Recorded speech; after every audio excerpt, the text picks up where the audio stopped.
Hello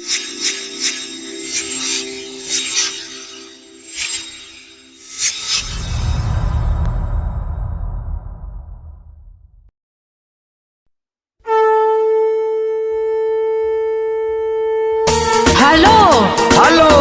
असो छठ होई कि ना होई? अरे का करी धनिया, छुट्टी के बड़ा परबनल बा। हम नहीं जानत नैहरों में छठ होता। अरे तो का करी, माइयो कहती आवे के, लेकिन छुट्टिए नहीं के मिलत। चुपचाप आई ससुरारी। ससुरारी जी घर से निकलवाइबे का हमरा के? हम कुछ नहीं जानत, रउआ आवे के बा। ढेर दिन भइल नइखे शादी कहिला ए प्यारी। अच्छा? जनी जी दिया के तू बोलावा ससुरारी। हानो ए हो का ढेर दिन भइल नइखे शादी कहिला ए प्यारी। जनी जी दिया के तू बोलावा ससुरारी। बानियान जाने हो जा हो खब परेशान, सब समानवा जुटावे के पड़ी। नैहर के छठ शुभ होला ए राजा ससुरारी रउआ आवे के पड़ी। हे सैया जी नैहर के छठ शुभ होला ए राजा ससुरारी रउआ आवे के पड़ी। हे राजा जी हसुरउआ आवे के पड़ी। जय जय मैया जय जय मैया। म्यूजिक बाय रविराज देवा।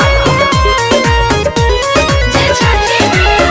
लागत डर हो कही घर भर हो, पूजा करता ससुरार में।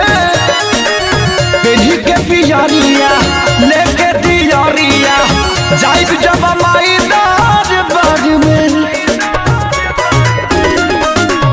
पूजा में जानी डेराई, कुछ न होई रजाई। हॉल टिकट कटाई, हमरो लपियरी ले आई।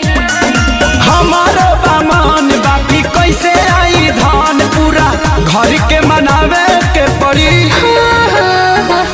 नैहर के छठ शुभ होला ए राजा ससुरारी रउआ आवे के पड़ी। हे राजा नैहर के छठ शुभ होला ए राजा ससुरारी रउआ आवे के पड़ी। हे सोया जी हसरउआ आवे के पड़ी।